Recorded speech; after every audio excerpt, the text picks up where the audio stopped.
உருளைக்கிழங்கு வறுவல் செய்கிறதுக்கு உருளைக்கிழங்கு 1/4 கிலோ எடுத்துக்கணும்.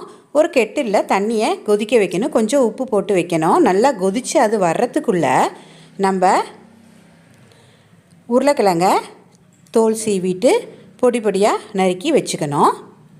தண்ணி எங்கே கொதித்து வந்துருச்சு. அதில் நம்ம உருளைக்கிழங்கு கட் பண்ணி வச்சதை உள்ளே போட்டு ஒரு 3 நிமிஷத்துக்கு கொஞ்சம் மஞ்சள் பொடி ஆட் பண்ணி 3 நிமிஷத்துக்கு பார்பாயில் பண்ணணும். நிறுத்திட்டு அடுப்பை நிறுத்திட்டு மூடி போட்டு வச்சா அதான் பார்பாயில் 3 நிமிஷத்துக்கு முடிச்சுட்டு அதை வடிகட்டி வச்சுக்கணும். ஒரு கடாயில் எண்ணெய் ஊற்றி காஞ்ச மிளகா 3 போட்டு நல்லா பொரிஞ்சு வந்த உடனே கருவேப்பிலை கொஞ்சம் போட்டு